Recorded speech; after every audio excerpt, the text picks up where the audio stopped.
Here we go, yo. Here we go, yo. This is the Love Loud Show, and here we are. What? Welcome back to our podcast, guys. Yes, I stole Monie's jingle bell, And put it at the front of the show. What do you know? It was in my head, it was in my head. But welcome back to our podcast. Yes, I went with the flow for our show. Thank you. We are now on episode 5 of our lovely podcast. Yes. How you doing? I am not gonna lie. Your girl has had a rough week. Her March was madness. Right, and tired. I am tired, but I'm here. She's tired. But I'm here to make it happen because I can't sleep on this. Can't sleep on the podcast. I can't not let the people come and hear these words that are coming out of my mouth. Okay, welcome. So I'm trying to wake up. I'm here trying to be lively because this is something that I love to do. When there's something that you love to do, you'll almost fight through anything to make sure that you're able to do it. So here we are. Here we is. Yes, but aside from me being tired, I do feel good though. I recently went to DC. Me and my sister Ardea went to DC for the first time. You did? Yes. Oh, shout out to my other sis, I didn't Kia. know she went away. Yes, she did. Shout out to my other sis, Kia. They gave us a few places that we should definitely go and They went visit. to U Street. We did. We only hit up 1 or 2 spots, but the best part, it was a lot of fun. The best part was most definitely the African American Museum, and I cannot wait to go. I thought you were gonna see basketball. That's why I was doing this. No, it wasn't. I did go to go see the Warriors play, but my favorite part, one of my favorite parts was the Warrior. Dang, now you got me saying the Warriors. The African American History Museum. Did you guys see the whole thing? No, it's a lot, right? For 5 hours, and we only saw 3 floors. We thought there was all 3 floors. I was like, dang, I'm surprised they had this whole museum and no slavery. Yep. That was out the way at the bottom. Yep. We didn't even know there was a bottom floor. So I definitely plan to go back. I will walk through that entire museum all over again. Just the Black excellence of everything. Yeah. The fact that we put seasoning on everything from the cooking to the dancing to the slang to the hair to the writing to the music, just literally everything. To the apparel, sports, the music. There's nothing goes untouched by melanin hands. Okay, we put seasoning on it all. I love it. I've inspired community organizations. Just a little bit of literally everything. Education. All the history and just everything. Everything. The first time I went, I think it was with my family, and we were told that it's a timeline. So we went all the way downstairs. We didn't even finish the whole downstairs. It was literally, we just did 1 floor and we're and I think it closed, it was closing or something. Oh, okay. So we had to leave and it was dang, we gotta go back. Right, you gotta make 2 days out of it at least. So then the next time I went back, I went with another group of people. And we did the whole thing, and it was this is a lot. I think I actually went 3 times, if I'm not mistaken. But it's a lot to take in. Definitely worth the trip if you've never been before. Absolutely, yes. You will cry. You will be filled with joy, pride, everything. Yes, I know. I definitely felt some pride. I was in awe at a lot of things. I think the music hall was my favorite. Of course. I think that was. Oh yeah, that was the music. The way they just have it set up. I'm not gonna say exactly what, but the way that they just have it set up and how you walk through it and what you see, it's really dope. That, and I like of course, I love the TV and film section too. But I definitely have to say the way they have the music space set up, I was like, yeah, this is really, really dope. I loved it. My favorite part was you ain't go down there. I didn't go down there yet. Okay, it was some stuff downstairs that I really liked. But what I also liked of my first experience is that we went with the whole family. So me, my mom, my little baby cousins, all of them. And that they were enthralled with everything too, and asking stuff, and they were like, why would they do that? Why would the white people do that? Like, it was just like so educational. So it doesn't matter how old you were, they were toddlers, and of course they couldn't read, so we were like reading some stuff to them, but just the imagery was enough for them too. And like the questions that they asked, it was like a frog was really in my throat. And I think Priscilla was crying like when we were there too. Like we were just like all trying to like hold it in. It's just like so touching. So like you read it, that's one story. But to really see, like I'm thinking stuff in my head, I'm like, I can't say it because you didn't see it. Right. But like when you see like for example, when you see the chains and whips that they actually use, it's the one thing that you see a picture, but to see it in person, how long and stuff this stuff was, it was like, my God. Yeah. So definitely plan to go back. If you plan to go have a trip to DC, definitely go to the museum. It's free. Yeah, but you have to get a ticket. Right. Make sure you get it first thing in the morning or the night before, or you won't be able to get a slot. Right. So yes, definitely a go-to. Anywho, let us know about you, girl. How are you doing? I'm doing good. Okay, you want to tell us a little more? Why you but so today good? Was hard because I don't know why I've been up lately watching TikToks, Instagram. Like one night this week, I was up just like on some realtor website looking at brownstone. That's my ultimate dream house. Like it's my house, my dream house that I feel like I would never be able to touch because it's like worth millions of dollars. Like I saw this house that was $20 million. 20 million? $20 million. I thought the first one I saw before was 7 million. I thought that was a lot. Then I saw 20 million. I was like, ugh. But that is like my ultimate dream house. So one night this week, I was up just looking at that, and then I'm like, bro, you got work tomorrow morning. You got work in like 5 hours. Go to bed. And you was up manifesting, okay? Right. You was visualizing, you know, I'm being there, you know, I'm being in my kitchen, whipping, you know. And you better manifest. Yes. And then last night I was up late too, and I hate because I cannot go to sleep without taking a shower. So I hate that the shower wakes me back up. Like even the nights before, it was me trying to watch Bridgerton. So last night was me on TikTok watching TikTok videos and like home ownership videos and dance videos, and you know that what's that? That's like I don't know what that slide is called, but I know what you're talking about. It goes to a Jersey Club song. Yes, I was watching that and stuff, and I woke up and it was funny because in my head, like say the beat was like mo to the me to the in my dream, I was dreaming of like a girl named Monie, and I woke up. It was because the TikTok was still playing. Like the phone didn't go to sleep. I was like, dang, it like, was on repeat. You went to sleep with the phone in your hand. The same video kept running and running. I'm like, bro, like turn the screen off and go to sleep. But anyway, it was rough today because I took melatonin and allergy pill, and I could not. It was hard. Thank God I worked from home today. Like I could not get up. Now, when I got up, it was crust all on the lashes. You was tired. I was tired. I was like, dang, melatonin, you really work. Tell me what time you took the melatonin. Yeah. Tell me what time you took the melatonin and what time you woke up. I woke up at 8. But the funny thing was my alarm went off, and I was like, I didn't even know my alarm went off. I was like, oh, snooze, okay. And I went back to sleep. Thank God I woke up, I got up at like 8:40. So I was able to clock into work on time. But if it wasn't a work from home day, which typically I don't work from home on Friday, so it would have been hell for me. I'm saying you can't be taking you basically took melatonin in the middle of the night and had to get up early. I took it in the morning. Like, what the heck? Yep. That's why you were still tired, in my opinion. But yeah, other than that, I'm okay. I didn't need a few naps in my system, and I need to know how with my phone, because it's set to say bedtime.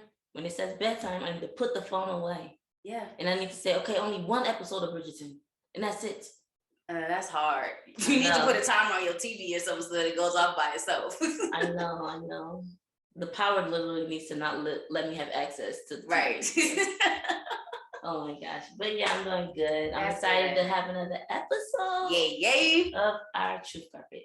Exactly. And I'm ready to jump into the rundown. Can I jump into it? Can I do it? I'm going to do it. All right. So first. I'm doing this because it's National Dance Month or something. It's my dance. It's National Dance Month. I know it's National Poetry Month. Shameless plug. But it's something about Dance this month. Oh, there is something about Dance this month. Very true. Yep. Yes. There's probably International Dance Day or something. Yeah. Okay. International Day of Dance. I'm gonna try this one. Right. We are in the rundown. First up in our icebreaker, we are going to be discussing a would you rather question about age and relatives, okay? Then we're going to head over into Suite 223 where I, Simone, will be reciting something from my precious teenage years. Then we are heading on over into our hot topic segment. We're going into the couch, so make sure you grab your drinks and maybe a sibling or two, you know. So we are going to have a conversation about being a sibling. I'm the oldest. Yaya is the baby-ish. But yes, we're going to talk about being a sibling and a relationship with our families and how that all played out in our lives, how we grew up and how it affects us to this day. Then we're going to head over to our dorm story segment where y'all already know we're going to be sharing a scenario from somebody that's not us about a relationship that they have with their siblings, and then heading on over into the announcement segment to our community news. We're going to be giving you something that you need to know. So make sure you are there so you can find out, because if you're not there, you will not know. Yo, you don't want to miss out on that. Now do you? Make it sound so good. Yeah.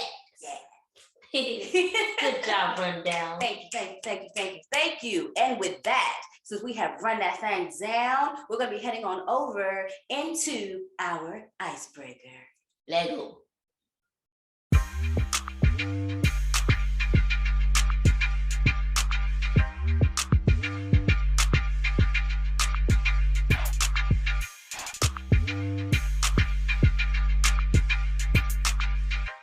Welcome to our icebreaker segment. Simone and I are going to be doing a Would You Rather this episode. And since we are talking about siblings, we will want to know if you would like to change who you're related to or your age. And age, obviously, like what year you were born. So, would you want to change your relations or your age?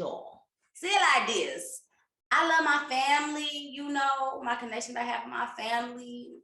I can't imagine like replacing them, but at the same time, I'm a 90s baby, you know, and I love being born in the 90s, 1990. But since I have to choose one or the other, I would say I would change my age. I would change my age. Why'd you choose that? Because I don't want to replace anyone in my family. I feel like I love the relationships that I have with my family. I don't see myself replacing any of them. They all hold a special place in my life. And if I do change my age, I still have my family. So yeah, I can't imagine my life without the family that I do have. So I would just go ahead and change my age. I should have changed the question to say like, you can't just change your age. It got to be like a generational change as far as like 10 years older or 10 years younger. All right. But I can't change it now. I was going to say, I mean. You still stick with the same answer? Well, I was going to say I would probably choose to be slightly younger with the knowledge that I have now. That would be good. Slightly little younger with the knowledge that I have now. Mm-hmm. That's what I would choose. I don't want to do 10 years though. 10 years is kind of far back, but then I don't want to be 10 years ahead. I just want to wake up with a baby in my arms. How did this get here? How did this get here? Who are you? Who are you? You my husband? Is your baby? Like, you would have been born 1980. Ooh, man. 80s baby. Right. I would have been an 80s baby instead of 90s baby. Maybe I wouldn't know how to break dance. Who knows? Anyway, but yes, I would choose age over changing who I'm related to. Yeah. Well, this was a great interview. Are you ready for the next segment? What? You didn't even answer the question. I want to. Well, you have to. Talk about you ready for the next segment. No. This is tough because I don't want anybody to be mad at me. I don't want to not be a 90s baby. They want to know what your answer is. I want to still be born in 1990. Like if I'm born young, if I'm younger, 10 years younger, those kids be bad. Like I don't want to be in that generation. And I, like, if I'm older in the 80s, that means I'm not a millennial. It's got to be 83 or 80 or 84, 86 or something to be a millennial. That means I'm not a millennial anymore. But what is your answer? Can I just pick somebody I want to be related to? We're waiting. Y'all, like, why is it taking her so long to answer this question? Would you rather change somebody that you relate to, or would you rather change your age?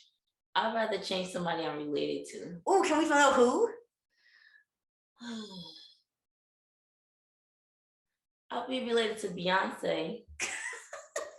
so I could be hanging around her and stuff. I gotta dub somebody though.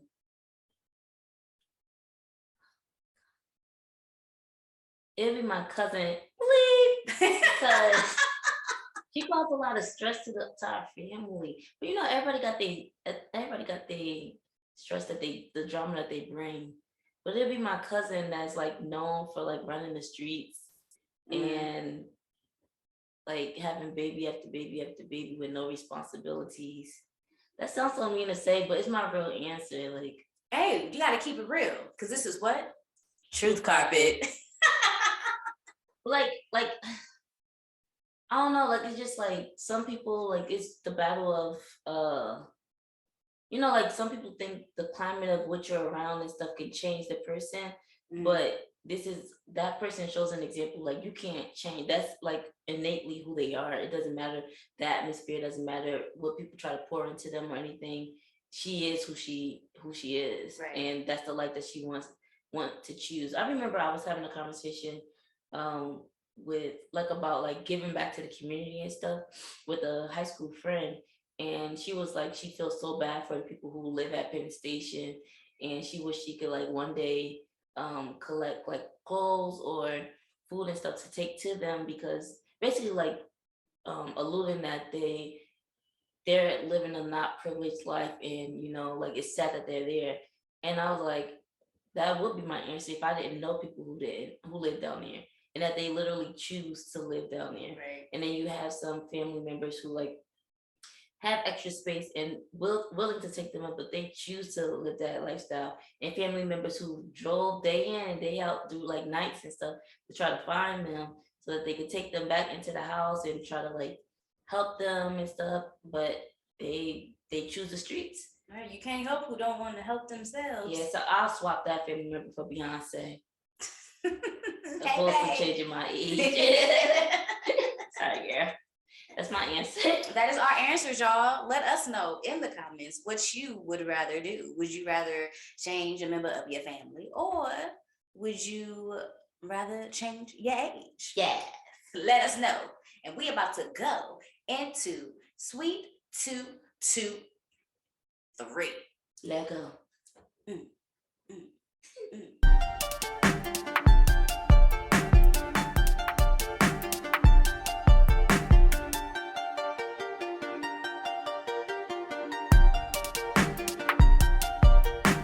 Hey y'all, welcome to Sweet 223, our poetry lounge. Today, you have a special treat from Simone, coming in with some spoken word. Peep the hat, y'all. Peep the hat. Yes, it's my poet hat. Actually, today what I'll be reading is Untitled. I wrote it when I was a teenager, not sure which age, but I have a collection of poems called A Teenage Heart, and this piece is poem number 6. And it goes a little something like this. Trust is like respect. You need to earn it. Learn it, because you got to live with it. You want mine? Why? Know me and not judge me. Trust me? You could choose to or not. Not that I care. Barely do I give my trust to another, but my mother taught me best. Everybody can't be your friend till the end. You got to watch your back while watching your actions. Reactions speaking louder than words. Cures for lies rely on the truth. Proof of my truth and trust in my heart. Starting to understand, but never really knowing who. and who not to trust. Trust love, trust friends, trust family, trust life, trusting all things that can be taken away from me, causing me to believe that trust is overrated through lies surrounded by truth and truth surrounded by lies. Lying around thinking no one can be trusted, not even those who claim to trust you. Trust is like respect. You need to earn it. Learn it because you got to live with it. Why? Let the truth be told. Oh, that's how I remember. That's how I felt after I wrote it the first time. Little Mo. Well, that's a lot of things that came to my head. First, I was like, dang, teenagers be going through a lot, huh? Right? But also, I had a conversation with someone recently about trust, and the person was like, basically saying that there's been a few instances that obviously point out that I don't trust them, and it made me think about little Yaya, who off the cuff I was like, oh, nobody deserves to not be trusted, so I gave trust immediately, and then it was up to you if you wanted to keep it or not. Right. But through life's journeys, things that happen with people, with life, with family, like all the things that you named, I decided to flip it and say, okay, I'm not going to just give it away. You have to earn it. The same way that you earn privileges in life, the same way that you earn respect, the same way that you earn anything, you have to earn my trust because it's been broken, and every time I get it back, it's like more crappy and crappy. So I'm not just going to keep giving it away. But the life part threw me because, when we think about trusting, the people, I don't know if it's on my list, but when we think about trusting, we think about trusting people. But do I trust myself? Can I trust life? Like, even as far as lately, I've been so nervous of driving over bridges. I love bridges, but it's like anytime this thing could collapse. Or driving through the tunnel today to get here, it's like the walls will cave in because I'm driving underwater right now. So that's trust, like trusting that I'm not gonna start floating because gravity got my back. Like, it's just so many things that trust is a real thing. It really is. And I honestly wish I could remember the circumstance that I wrote this poem. That's why I asked you. I honestly don't remember, but part of me feels as if I mentioned it, like, because my mom always drilled into me, everybody's not your friend, everybody's not your friend. And as kids, I was like, oh, that's my friend, that's my friend, that's my friend. Not really knowing a person, but being so quick to call that person your friend until you had the opportunity to really get to know them. Because I've definitely been in many situations where I've been in relationships with people and I thought that they were my friend until they, how they say, showed their true colors. And it was just kind of like, oh, wow. Something about the actions speak louder. Right, actions speak louder. You're not my friend. And then realizing, oh, now I understand what my mama was talking about. Because I think also as children, like, we don't, we only see certain things through only so far. Like, we don't see the whole picture. We just see kind of like what's right in front of. But I like this person. But this person shared such and such with me, and I share the same class. Right, we share this with them. Exactly. We had fun together, and then like just having like this like you're having like a budding experience of what friendship is, and then as you get older, these things just kind of happen that kind of like messes up your whole view of what you thought life was. It's just kind of like, well, damn, did it have to happen like that? Right. I thought life was supposed to be like this. Lemons. Right. But it's, I cut that lemon open. It's actually real sour. It looked nice on the outside, but I bit into it. I shouldn't. But yeah, that I definitely think that it stemmed from that piece. Just I honestly wish I really could remember like the exact emotional state that I was in at the time, or who or what or why I wrote it at that time. But I definitely do believe like it stemmed from a conversation that I had with my mother, and then a situation that helped me realize like, ooh, I understand now. Yeah. Oh, little Mo. Little Mo was spitting, I'm telling you. I specifically remember when I finished writing the poem and I read it back and I was like, oh, that's hard. I put myself, but let the truth be told. Remember that. She couldn't do that if she wasn't a 90s baby.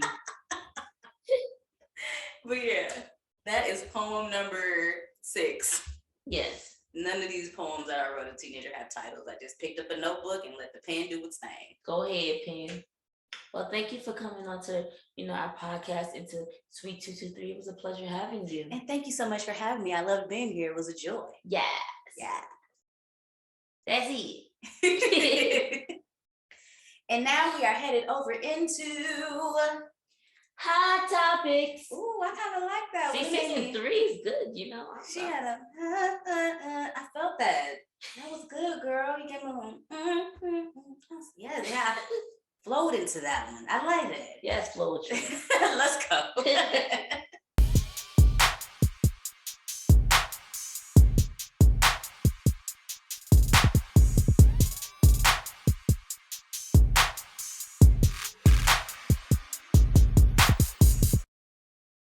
Hey guys, I feel like I say that every episode, but I don't know if y'all are. I mean, not every episode, every part of the show. I don't know if you're scrolling straight from the top to here or what. They be scrubbing?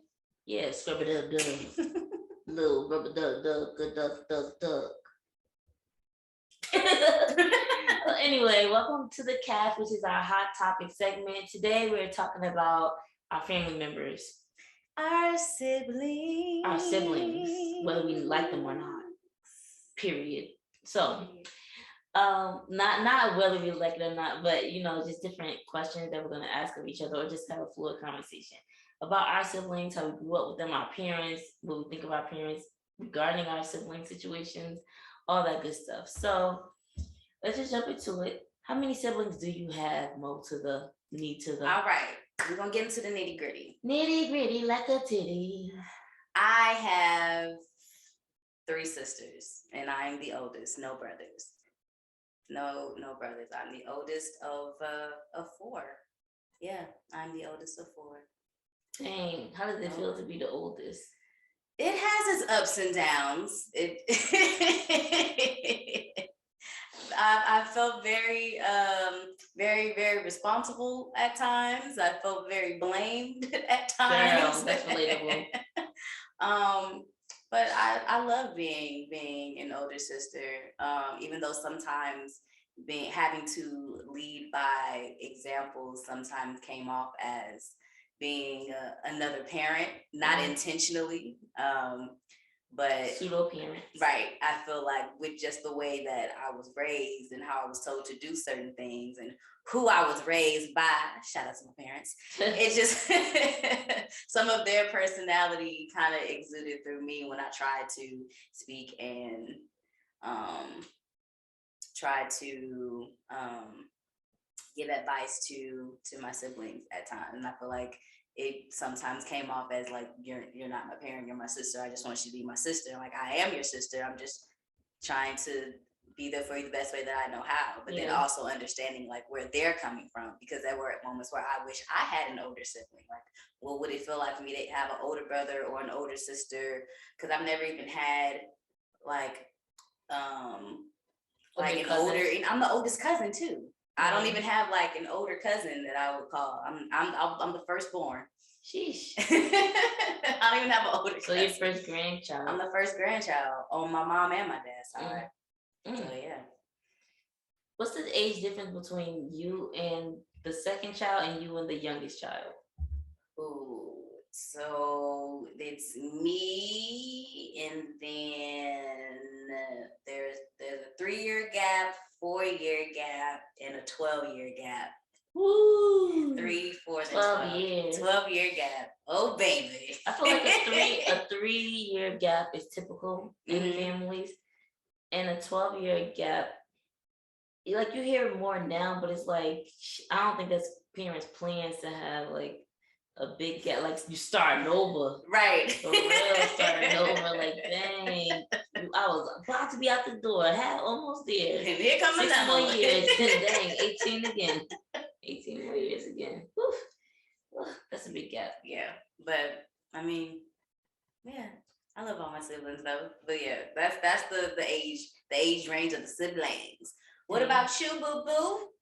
So I come from a blended family, and I have no sisters at all.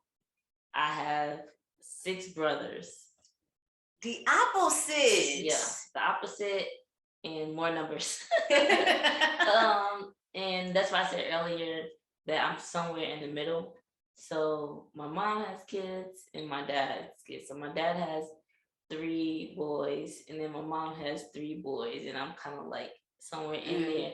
But I wasn't raised with my paternal family. I was raised with my maternal family. So in my mom's house, it was one brother, then me.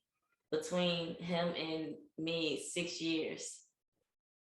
And then between me and the next brother, who's biologically my cousin, I don't know why I feel like I explain that to people, but like my mom had my biological brother, and then there's a 6 year gap, and then 10 years after me, she adopted one cousin, and then a year after that, adopted another cousin. So I made my face like that with the 6 year gap because when like my brother was going off to one thing, it was following. So like growing up, it felt like kind of what you're saying that you may have felt with your sisters, more like a mentor, like a role model kind of thing, or like I look after him, or like he played football, so I wanted to be a cheerleader, or like he went to college, so I'm like admiring, like I went to the same thing on college that my brother went to, like looking at it like that, opposed to what I had with my cousins. Because like I said, I didn't grow up with my paternal brothers who are around my age. One is 1 year older, one is 1 year younger, and then another one is around the same age as my eldest brother. So probably like 5 years older than me. But they were reared down south, and my maternal family stayed up north. So my cousins were, um, I was in the middle of them, so they were more like my siblings. So like the difference between that of like picking fights with them, making up songs with them, playing with them, going to the like one same school with them, or like having the same network of friends as them, opposed to my brother. It was a difference. It felt like a lot of times that they were more my siblings. My brother was like this person like I looked up to kind of thing. So um it was never really annoying like 100%, but I guess we'll get to that in the next question. I don't want to jump. Yeah, but I do have a question though. So okay. since you were the only girl, right, the only girl, did you have like an older like female cousin or god sister or similar in age, like somebody that you like was with often? So the cousin that I wanted to switch for Beyonce, my mom took her in when we were younger, but I don't like remember everything. Like I don't remember that she lived with us when she was younger because like I was a baby and stuff. I don't remember that, but I do remember a lot of times when my mom would be at work and stuff, she would be the big cousin that will watch after us. So like remember when we were like talking about the hand games and jumping rope and stuff like that, she was the big cousin who did that stuff with us. She would do our hair. My mom would like have her get me dressed for the day or something. So I remember like forcing her to iron my panties. Not iron your panties. She was like, I was a toddler, and my mom told her to iron my clothes, and she was like, she ironed my outfit, but she wouldn't iron my t-shirt and my panties. And I was like, my mom said you gotta iron my clothes, you gotta iron my clothes. And she was trying to like tell me you don't have to iron the underwear. And I was like, no, my mom's gonna be mad at you. You lying, you always lying. You gotta iron my panties. So she ironed it just so I guess I could shut up. But like I remember stuff like that. But she was the cousin, like the fun one. And there was another cousin too, but the one that later ran the streets and stuff like that. She was the one who like was the fun, mischievous. I guess it's always the bad ones that's like more fun, but yeah, that was my cousin. I did have a lot of cousins though in my life too, like, and I fit kind of like in the middle with the boys and the girls. It was just like a big family of cousins that would come in and out or whatever. Because I guess it's funny that like in families, the family that you're closest to seems to be the maternal side. So like our family network was okay, but my uncles who had kids with women, you wouldn't really see them come along a lot. Like when we were younger, I guess it's because they're around the same age, let them play. But then when they start to break up and stuff, the family broke up too. You know what's crazy? I don't have no uncle. My mama has all sisters, no brothers. Dang. And my dad's the only child. Wow. So, well, he grew up as an only child. I don't know that side of my family. So it's just like, I know my dad. Yeah. Kind of has no siblings. And then it's my mom, and I have all aunties. I'm having uncles. Sheesh. Dang, yeah. So that's what I'm saying. Like, we all know down the line, like, everybody about to start popping out boys. Yeah. My cousin, she didn't have 2 boys. My sister, she didn't have a boy. Like, we like, who having a boy next? Right. Dang. Somebody gonna have a girl. Right. They need an auntie. The next generation gonna need an auntie. Oh my gosh. Okay, so how would you explain your relationships with your sisters? I would say they're similar but different. Okay. We all have different types of relationships. I feel like at some point I was closer with some siblings, and then at some point it may have grown apart a little bit, and then at some point it may have been a little farther apart, and then we got close together, just depending on like the time frame of age and things that may have happened in life. But I feel like right now at this point in my life, I feel like I'm close to all of them. Like, I can call them, we could talk about, you know, pretty much anything. Yeah, we talk about anything. And I feel like as I do get older, I try to just hold in more on the relationship that I do have with my sisters, because it's not like when I was younger and you just like, you know, fight over, you know, petty things, arguments, you may not talk to each other, whatever, or you took my clothes, blah, blah, blah, whatever. Mm-hmm. It's more so now knowing and being reminded of, we are going to be here. And then at some point, like, our parents are not going to be here. And when they're not, we're going to have each other. So it's a matter of building on that and just remembering how we always need to be there for each other. Mm-hmm. So like the relationship that I have with my baby sister, the relationship I have with my baby sister, who is about to be, dang girl, you about to be 19 or 20. She about to be 19. No, she about to be 20. No. Is that she's 18. She about to, wait, but I'm 32. Minus 12. I don't know that right now. I think that's 20. What year was she born? 2012. I ain't got time. No, I mean 2002. 19. My bad, 2002. That's 19. I don't know why I said 2012. How? Let us know how old that is.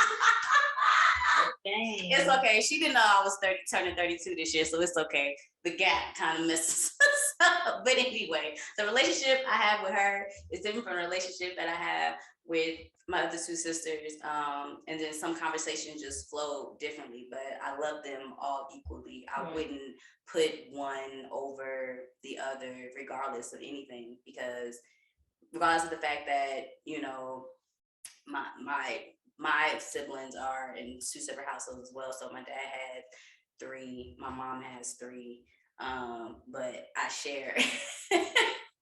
It's weird to explain, but I don't use step and I don't use half. I literally just say, like, that's my sisters. There's no need to put an additional combination of words in front of who my family is. Like, regardless of the fact we still have the same, you know, love for each other, and we may or may not have the same blood. But for people who put an emphasis on that, like, oh, that's my stepsister and stuff like that, that's one thing. But like, for people that's biologically related, and that's my opinion, what I just said, that is my opinion. But for people who are biologically related, what is the purpose of saying half? Like, are you like, do you like, what's the purpose of saying that? That's just, it's your sister's your sister. I mean, maybe it could have something to do with how they grew up. Maybe they felt like they were half a part of their life, so they put an emphasis on the fact that, yeah, that's my sister, but that's my half sister. Like, she's only been a partial part of my life. Like, maybe they didn't really grow up together. But for me, I grew up taking care of my sister. Mm-hmm. So like, people used to think we hung out. She was with me so much, like they thought she was my daughter. Yeah. But yeah, for me and my brothers, the 3 paternal brothers, we didn't grow up together. So when they lived in Jersey, my parents would have us around and we'd play with each other. But then when the Love family moved down south and their family moved down south too, then that relationship was severed. So it was like, whenever I go down south, we'll see each other. But as far as having a relationship and a bond, like a sibling bond, I didn't have that. But to this day, I don't say those are my half brothers. They're my brothers, despite the relationship that I have with them. So speaking of the relationships that I have with them, um, it as you get older, and I'll say maybe like 15 years old into adulthood, it's up to you, in my opinion, or in my life. It was up to me and those brothers if we wanted to create a bond or not. Right. Because our parents, they're like, I feel like I said about the cousins, as we get older, those families start to grow apart. And then you start to get your own social group in high school and stuff, and you choose the people that you want to have in your life. So as far as siblings, um, the bond that I would imagine that a brother and sister or sisters or whatever would have, I don't have that with those brothers.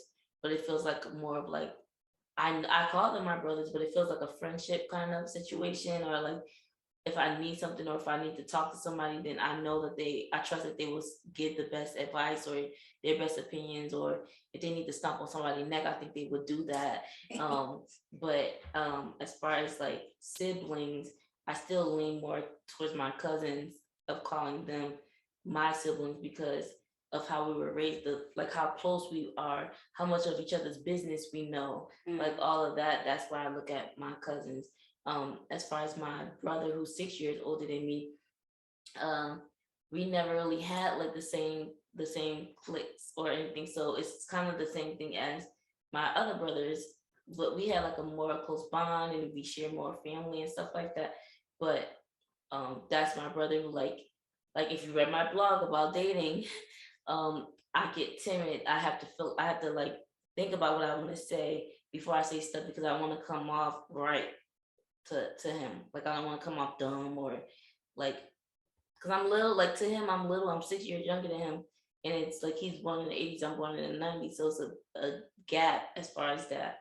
Um, and the other two, my adopted brothers, um, until a certain age, I like it's just like it's my brother. Unless you knew the story, like those are my brothers. Those are my brothers. But some things happen in life that made me feel like especially one of them, I'm like, all right, you could go back to being my cousin, because like a brother would never do me like that.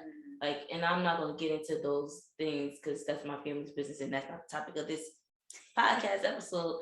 But like some things that you like, we think that certain people will treat you certain ways, and a brother will never do me dirty the way that you did. So when I see him, which is rare, we don't even speak.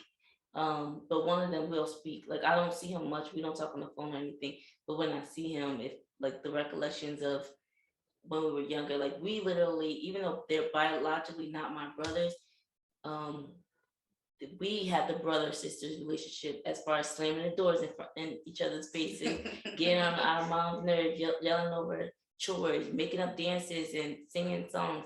I remember when one of the brothers, he like always kept like his hair grew fast.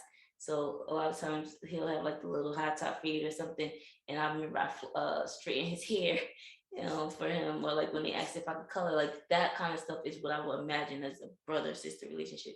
Even though it's a 10-year gap, I guess um, my brother, the 6 year older brother, took on a role of like, he was always playing into sports, whether it's basketball or football, those sports kind of roll in and roll out.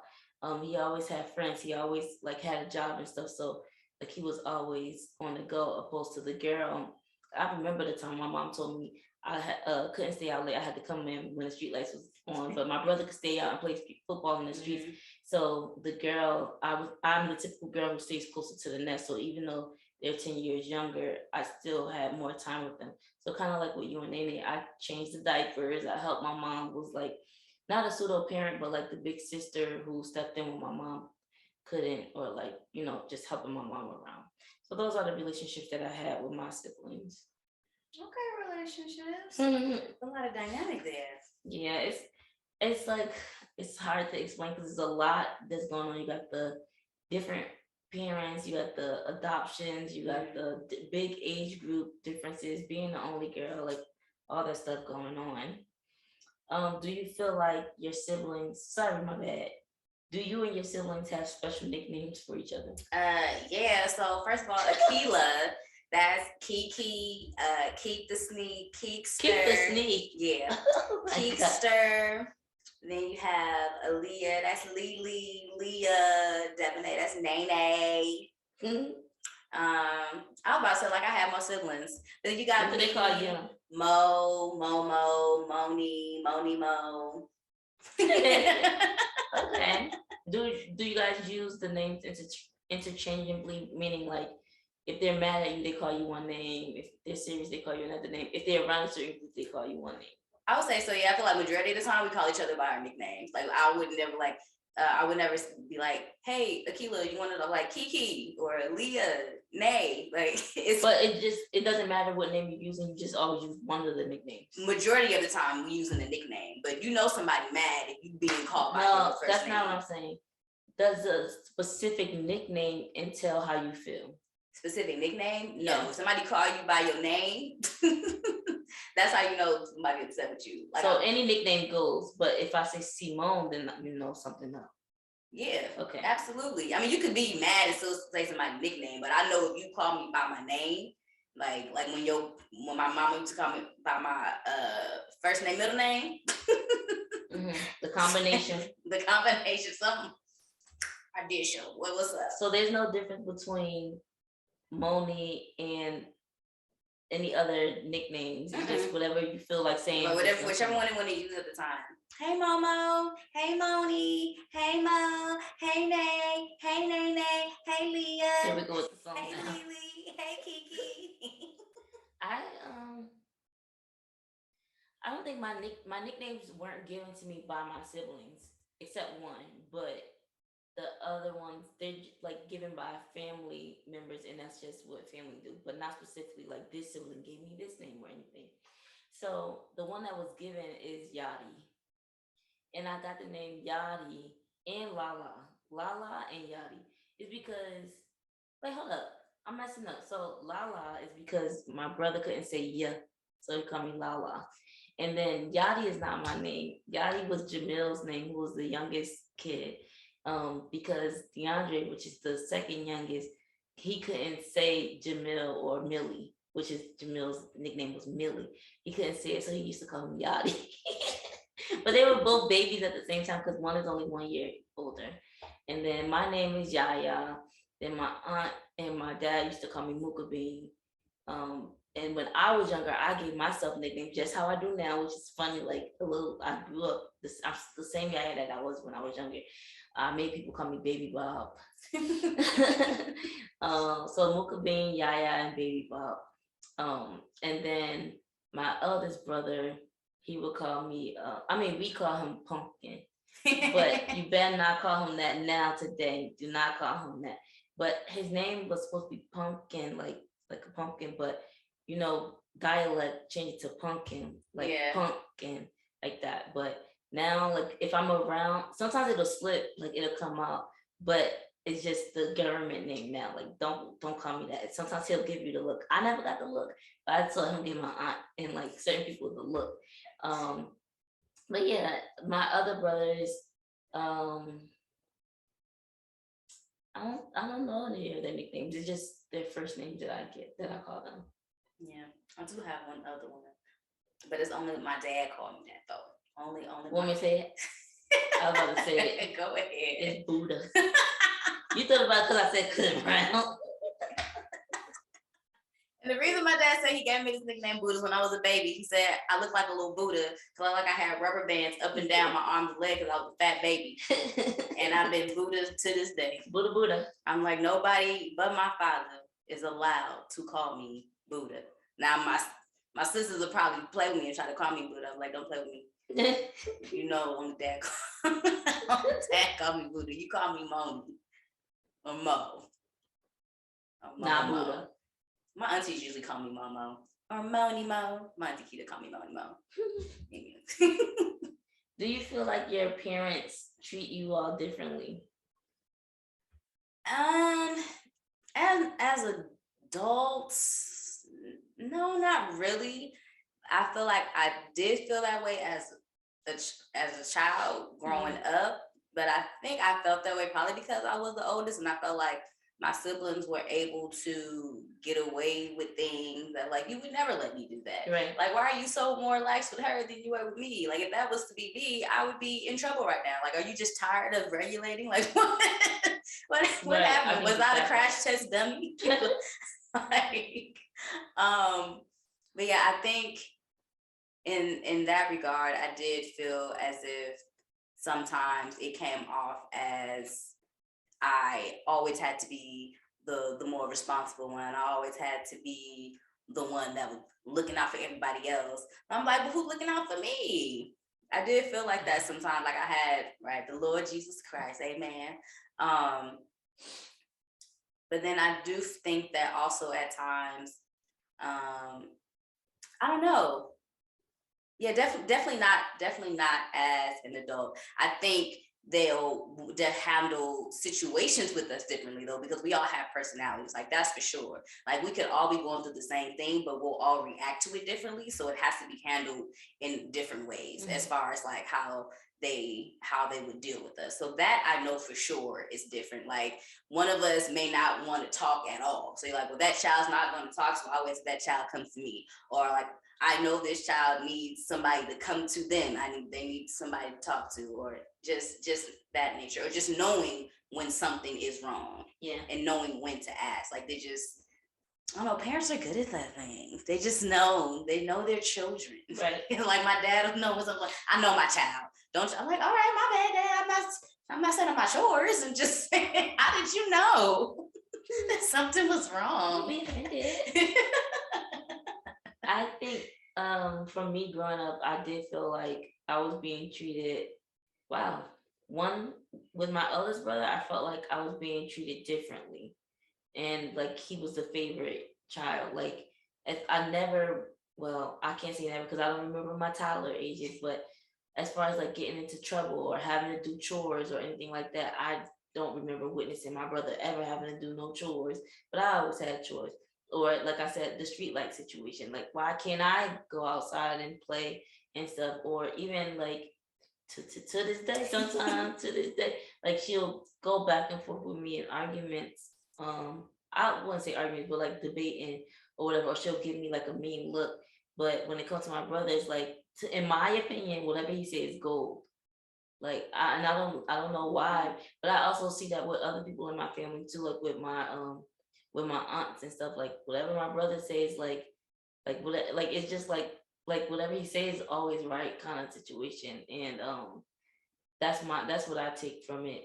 But with the younger two, that the ones that I grew up more in the house, or I feel like I grew up longer in the house with them, I was treated the same. But that hurt too, because it's like, bro, they're 10 years younger than me. So I'm 22 and they're 12 and 11. And when they get yelled at, I'm getting yelled at too. Or like if you see dishes and whatever, and I'm telling you this, they're not my dishes, and they're saying they're not their dishes too, but they got the peanut butter and jelly or the corner of their mouth that's on the knife that you're mad about, and I'm getting like we're all getting in trouble. So that like bothered me. Like one, it's funny. Like one, I'm getting upset because I'm not treated as equally as him, but then the other ones, I'm like, I'm getting upset because I'm treated the same as them. And then I don't know, like it is bothersome as an adult. Like you do know, okay, people are treated differently because, like you said, they have their different personalities and everything. But I don't want to be treated like no kid, bro. But like, right, not as an adult. Yeah, not as a young adult. Because as an adult now, I'm not like, after certain things happen, then I'm not treated like them. I'm treated like an adult. But some stuff, when it does happen, is like, I know I'm your child, but I'm not a kid. Like, yeah. Situation. There was the other thing that I wanted to say, because I didn't have an answer for this before, but now I do. Being treated differently because I'm the only girl. That situation, like, I remember when my mom told me I couldn't have a boyfriend, but I grew up seeing my brother have girlfriends. Like, why can't I have a boyfriend? So I went ahead and snuck and had like a little boyfriend, and then my mom was like, "You go with that boy Plank from church?" And I was like,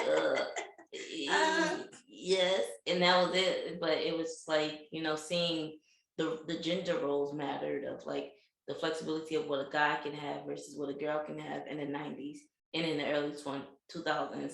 And then also with my brothers. So like we both families grew up without our father being in our life. And whenever I would come down south to visit, I would stay with my dad, but they didn't live with my dad, they lived with their mom. And they always assumed that my dad was like sending money for me and had a great relationship with me, and like we had that close knit bond, because it appeared that way when I came down south, especially for kids who they want that bond with their dad, and then they see that I'm coming to visit and stuff, so they assume that this is happening or whatever. But like just that like you never know what your brothers may be thinking too. Like even my oldest brother, he will say like he had things hard, and I was handed, it's like things were handed to me. So like yeah, I'm upset of like what I assume, because I assumed that because they live down south, I'm flipping and flopping between brothers, but I assumed that my paternal brothers had a close relationship with my dad because they were only a drive, maybe like a 5-minute drive away from him. So I assumed that, but they assumed, the opposite. And then my other brother, I assumed, oh, you got the good life because mom don't talk back to you, or like whatever you say is kind of golden, and you get to do all these great things. And then he looks back at me. I had to work for everything. Like this is me talking at him. He had to work for everything that he wanted. He had to get a job. I never had to get no job, even though I wanted to get a job. I couldn't. My mom wouldn't let me work. So it's just like a lot of things that was different of how our parents treated. And I should ask my mom why. I never asked her why. I like thinking about that too.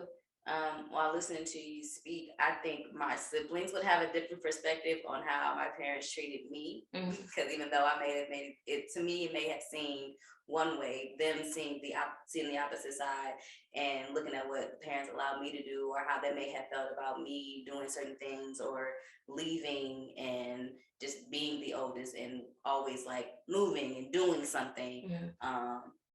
And they may, to a certain extent, may have felt as if I was being treated, or may have been the poster child. Yeah.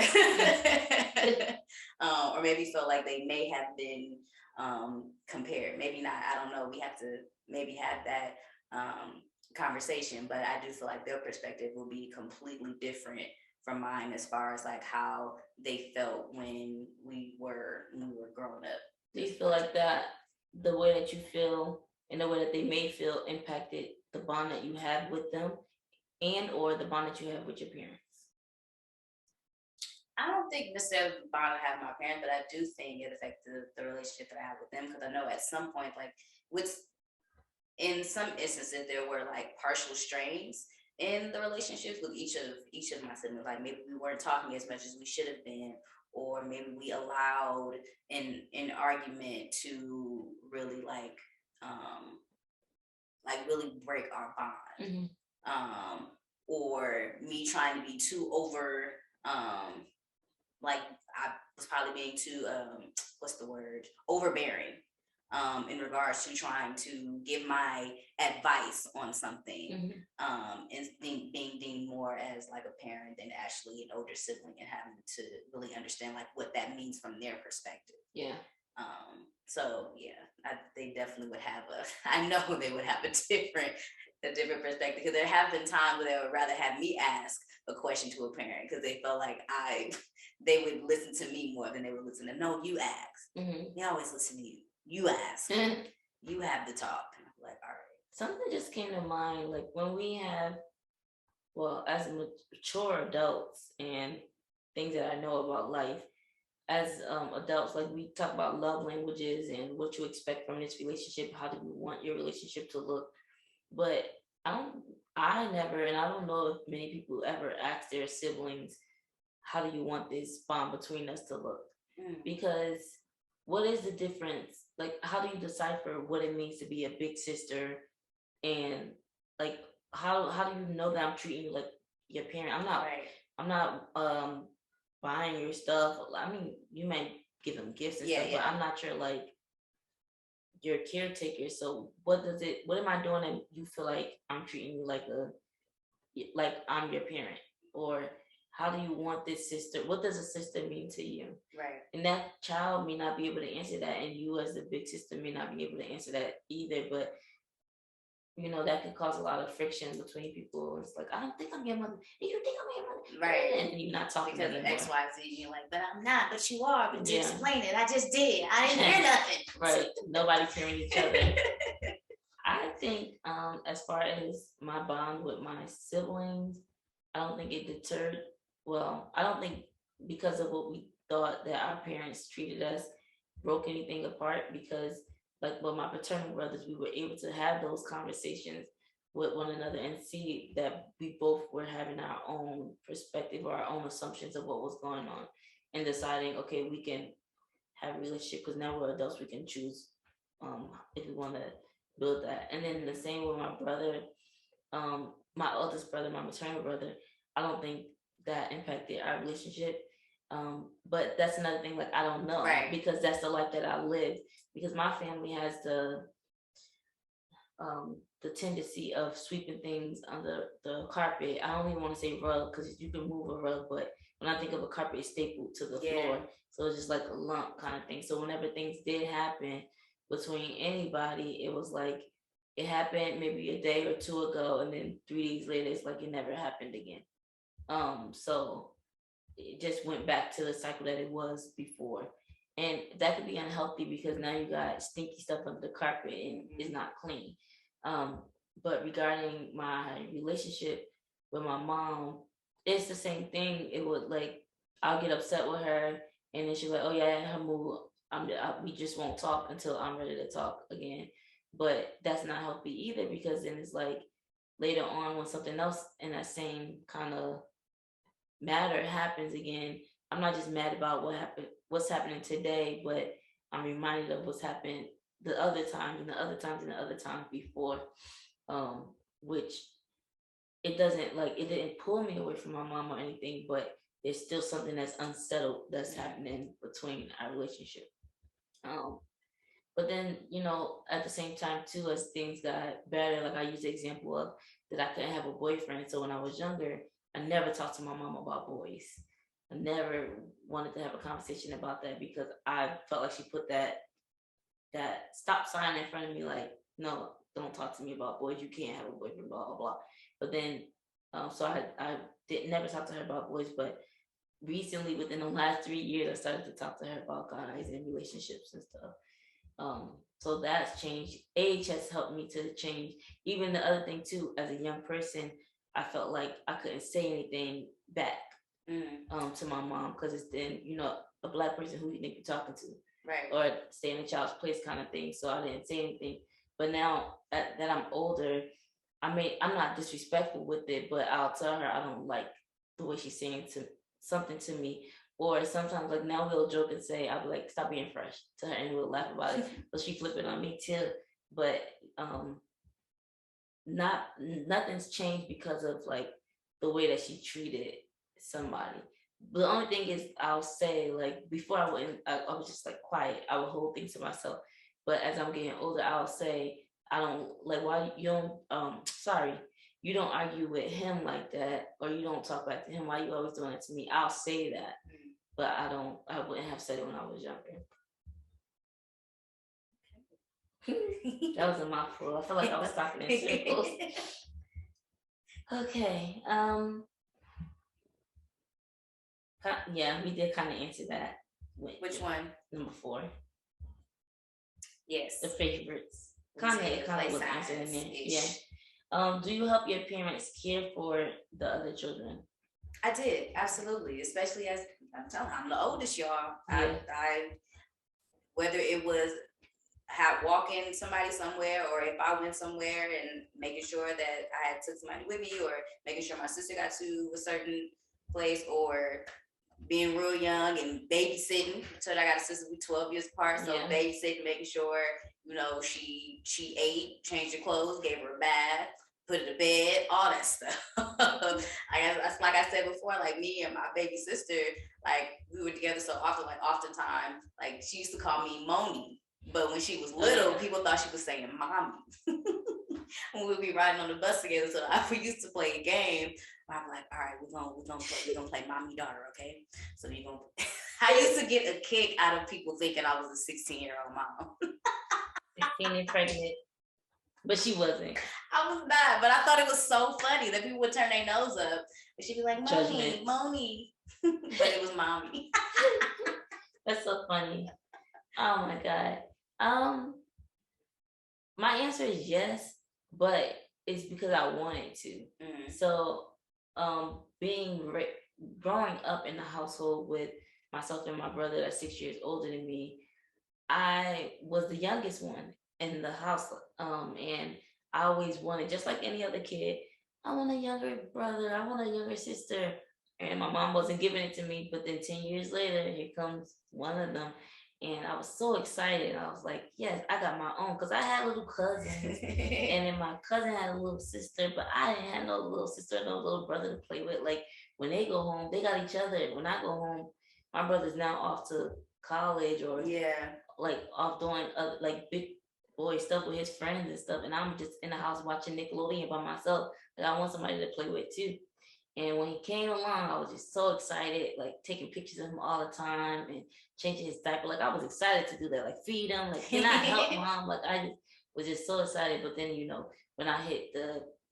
when they hit a certain age, then it becomes like, are you annoying now? So get out of here. Go ahead, move it along. Yeah, but like, even when it came to, I remember one time, I was at my mom's job, and she asked me if I would want to be paid to babysit my little brother in the summertime. And I was like, oh no, I just watch him. Like, I just volunteered. Looking back, I'm like, I should have took that $100. I was surprised you went took the shmoney. Right. She's like, $100 a week. That was a lot for a little 11-year-old. But I was like, no, so I like would babysit with him and play with him and stuff. But for me, it was fun.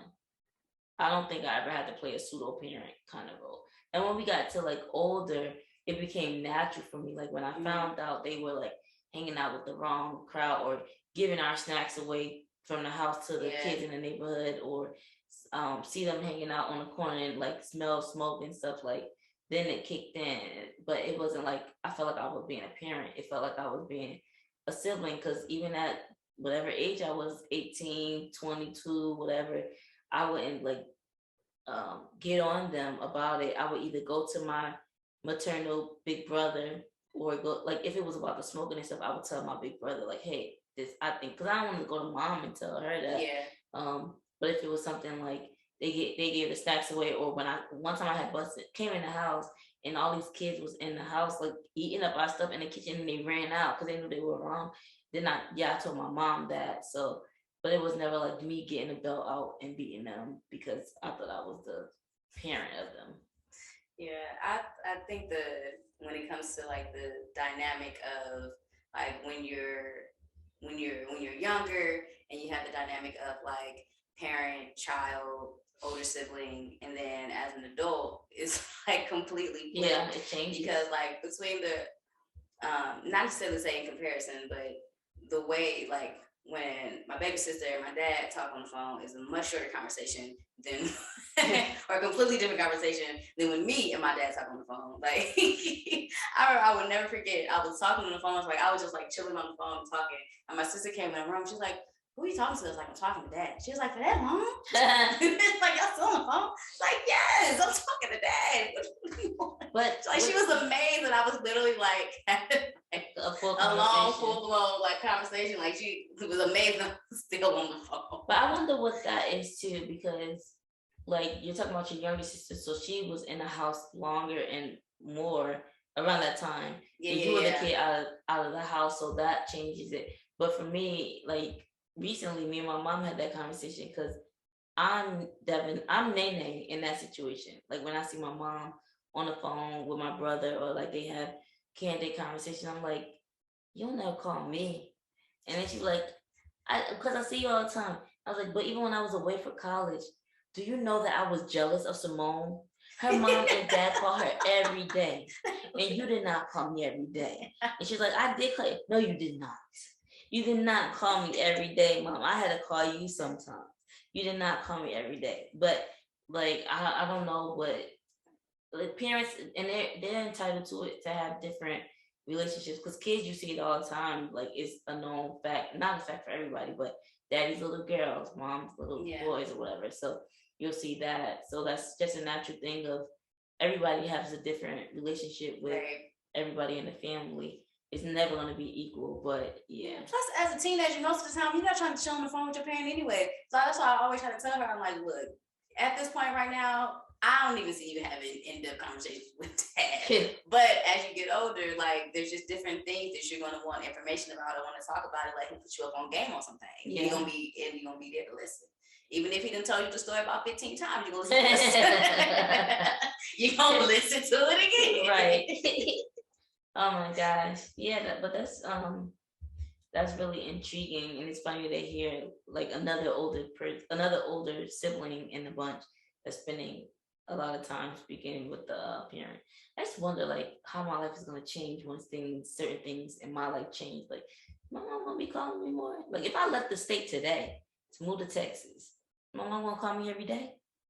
I mean, you can imagine. I think when I was living with my dad, she ain't gonna call me every day. She barely texts me back. Why you not texting me back? Right. You think you grown? At least she give me the little like button that she read the message. When you have your own family, would you want to have more than one child? Why or why not? Yes, absolutely. I want to have more than one child, 2 or 3, no more than that. I actually don't see myself having more than that, but I guess that depends on me and my husband and what we decide. But the reason why I say more than one is because I know what it feels like to grow up with a sibling and to have like just the dynamic of that relationship.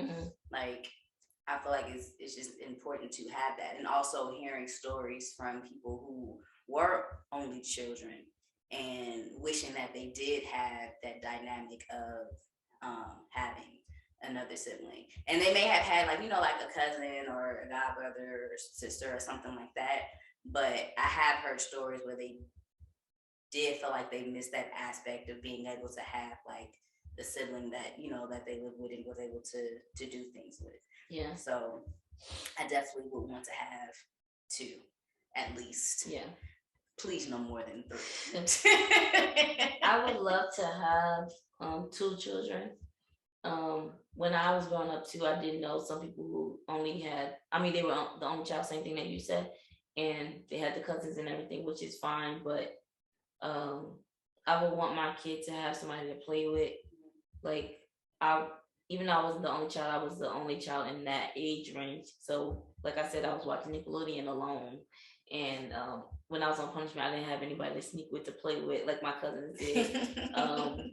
But also just thinking about it as an adult, when you have to, God forbid, I'm not ready for this, but like as an adult, when you have to make decisions about your parent, and like having that support, like I feel like I won't be able to call a cousin as much as I will be able to call a sibling to say, okay, who's gonna take mom grocery shopping, or who's gonna like do certain things for her, or make decisions. Like, even when it comes to birthdays, like asking each other, did you hear anything about what mom wants for her birthday?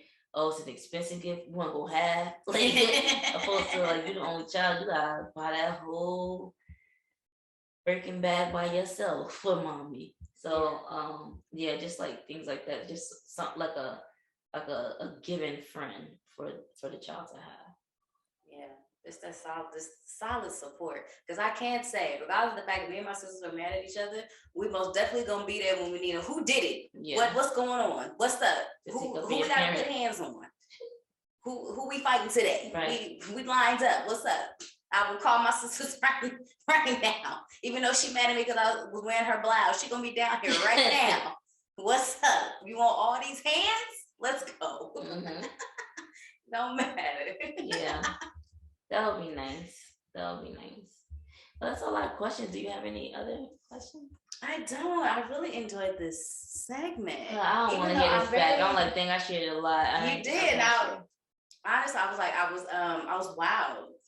Well, of course, you are my best friend, but then there's also like when we do this, we also still learn a lot more about one another. So just being able to learn more about the dynamics of being the only female and having so many brothers, but also like the different types of brothers. Exactly. Yeah. And just how you've been able to like grow and build with those relationships, like all of it, all encompassing, is very, very interesting. And I know so much more about you. Thanks. And now the world knows. I will never listen back to this episode, but it's my life. That's why when you finished, I was like, okay, like you took the breath out of me, and I was like, oh, that was a lot. I feel like I'm talking in circles. Well, that was an intimate, hot topic. Yes. And now let's move on to the next segment, which is dorm stories.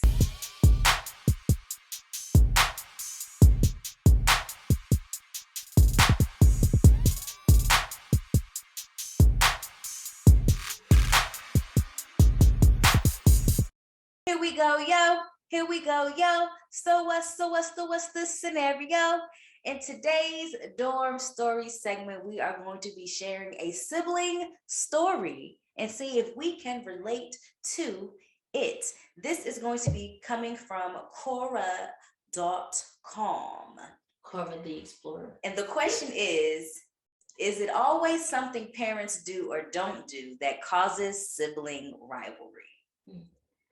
Let's get into the answer. That's a good question. My sister and I were the worst pairing of siblings you could imagine. She was the eldest, and as best as I could, would have preferred to be an only child.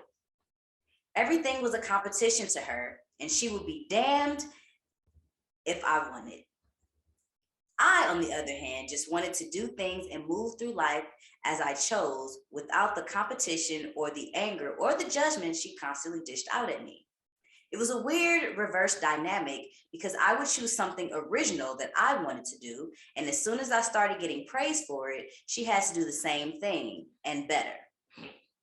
If you were to ask her, I was our parents' favorite because I had talent and a free spirit, and they indulged my independence. If you were to ask me, she was the favorite because she would steal my clothes and antagonize me. And when I fought back, she'd yell for our parents, and they always made me let her win because she was relentless. It's no surprise that she grew up to be a lawyer. But if you ask our parents, they will say they always did their best to treat us fairly. It wasn't until I was an adult raising 2 canine children that I realized that they were telling the truth. Once I adopted my younger dog, Pete, my eldest dog, Daisy, changed quite a bit. I raised them with the same love and attention, but they have different personalities and different needs. So it can be hard to cater to their differences and still seem fair. I see my sister in Daisy, and I see myself in Pete. And as I have watched them grow up together, they have given me a great deal of perspective on my sister and myself. I don't think anyone ever intends to make their children feel competitive or unequal. They just try to give each child what he or she needs to thrive, and it's hard to predict what will incite the jealousy that I believe is at the heart of the rivalry. Wow, I personally cannot relate to that. And I'm assuming it's because I'm the only girl. A lot of things that, and because of the type of girl that I am, a lot of things that, like, I'm not gonna argue or compete with a guy. My brothers were into sports. I wasn't into sports. I was into cheerleading. But when I think about it, my cousins that I said I was close to, it was always comparison with her or like something like that, as far as like whose hair is longer, whose body is skinnier, who models the best, who's the best cheerleader. Like those things that was my rival person until a certain age when we didn't care. But I did feel like not my parent per se, but adults will kind of like compare and it will get in our head kind of. Yeah, I can agree on a certain level because there has been times where things did happen to me where something of mine was taken or an argument spewed from something, but I didn't feel like my side was seen, and this sibling over here that's relatable got the win, and it was just kind of like, but that was mine. Or Right. being told that, well, I need to share, but it's mine. Like, why aren't you telling her to give it back? Or also along the lines of, dang, I forgot what I was about to say. Hold on, let me reel it back. I always got to do that. It's just like I have an old lady brain sometimes, and I just draw a blank, and it's just like, what was I doing? Was I walking my cat? Like, I don't. Not a cat. Oh, dang. I really forgot what I was about to say, y'all. Wow. Well, I guess when it comes back to me, we'll go back to having this conversation. Oh my God. But that is relatable. Now that you say it, like when one of my brothers would just do stuff on the sneak and just so annoying. And I think my mom would be so annoyed or just over it that it's just like, I don't care. So then that brother still gets his dog. Yeah, y'all figure it out. And it's like, but like, can you just get him? Like, what happened to the mom that used to pop us on the butt? Like, what happened to the mom that used to put us on punishment? That don't exist anymore. Like, what the heck is going on? So frustrating. I remember what I was going to say. Or there was sometimes have been moments where I was put into a position, I guess it kind of can relate to being like the pseudo parent, but my parents being like, I need you to talk to your sister. Okay, well, what happened? Or have you talked to your sister? Your sister did this. I need you to talk to your sister. You can try to give us some advice. So me being told by my parents to talk to my sisters, but my siblings feeling as if like, oh, they might feel as if like they're being compared. But I'm like, I'm not trying to compare myself to you. I'm just trying to give you just different options. You don't necessarily have to do what I did, but here is a list of other things that you can do to help you get yourself out of the situation that you're in now, or maybe learn from what I did that got me in trouble. Don't go this route. Yeah. Do something totally different. I know you see me get in trouble for XYZ. Don't do that. Don't try to lie and cover it up. Don't do that. I ran all those tricks already. Like, so just things like that just tries to make it seem like I know everything and I have to be right. It's not necessarily that, but I feel like it may come off that way sometimes. So then it's oftentimes where I'm like, no, I have not spoken to my sister yet. Yeah. Do I have to? Yeah. Even as far as the part of like the competition part, when he said or she said, whoever said, it's no surprise that they ended up being a lawyer. So even as an adult, some people may have some friction or competition with their siblings, but I still don't feel that with my siblings. We all chose different career paths.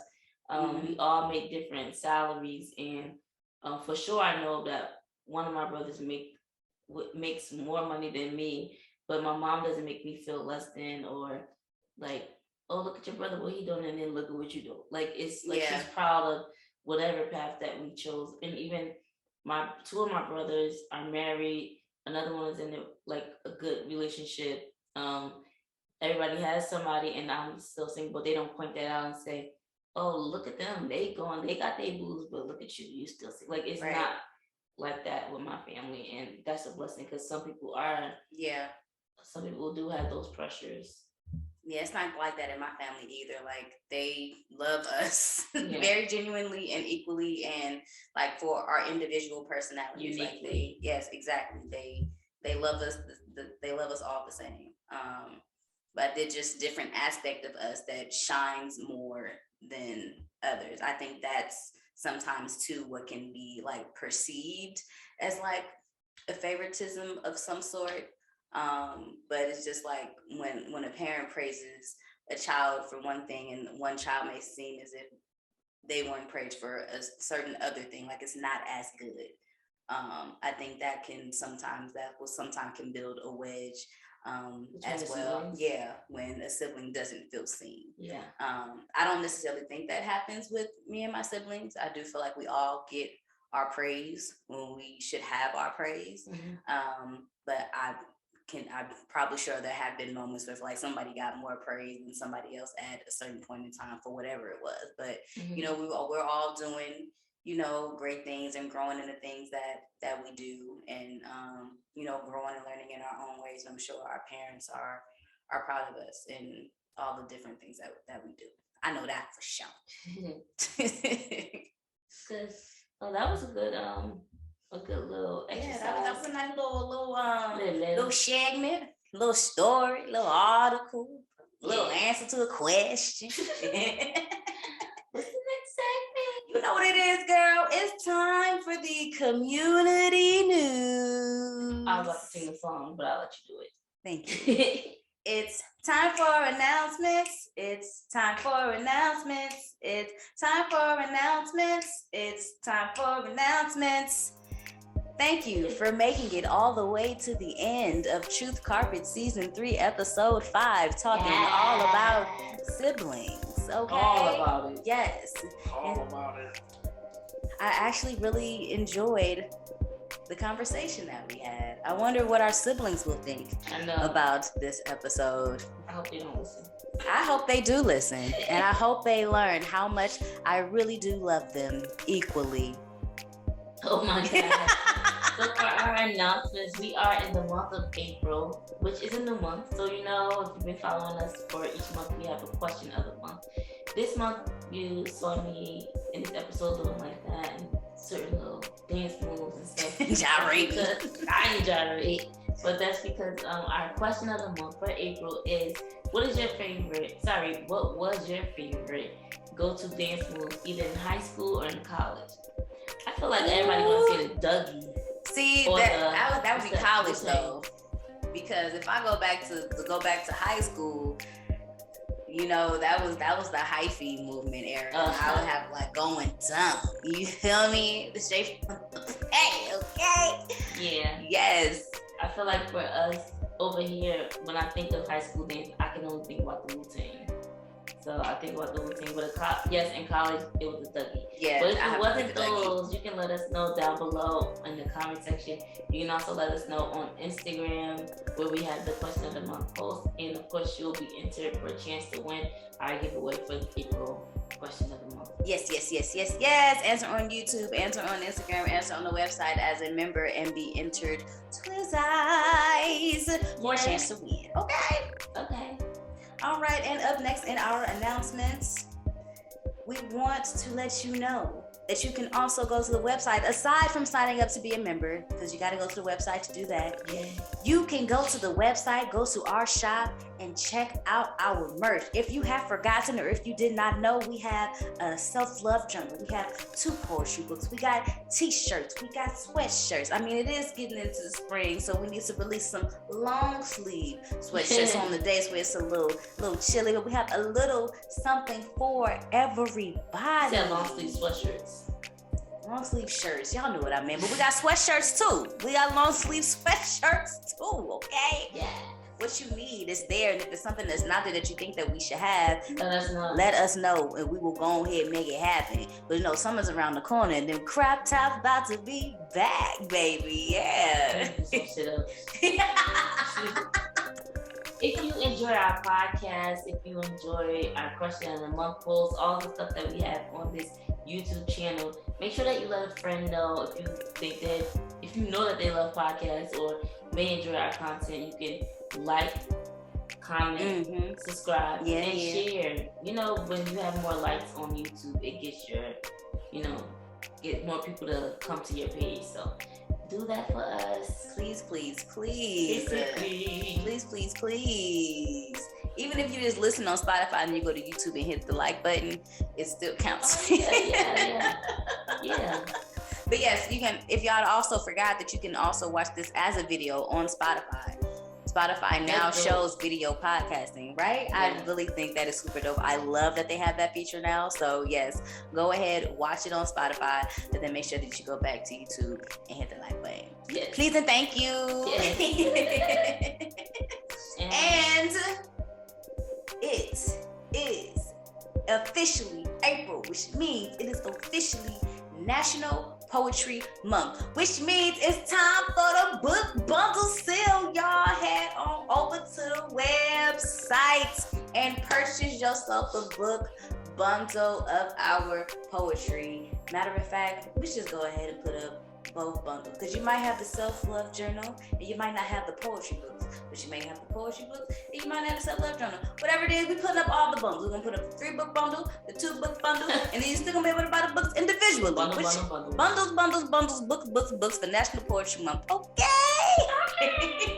And our last announcement is, if you know of indie, Well, we could be artists, right? Mm-hmm. But if you know of any vending events, open mic events, anything like that we can be a part of, let us know in the comments. Let us know on our Instagram page, because now that we are together, we would like to do some Love Loud things.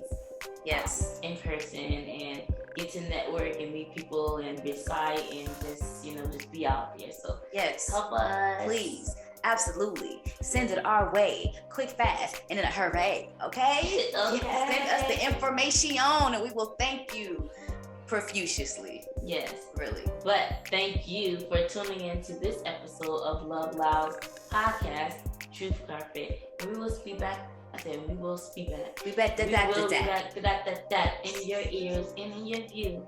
And 2 weeks. Stay black. Stay proud.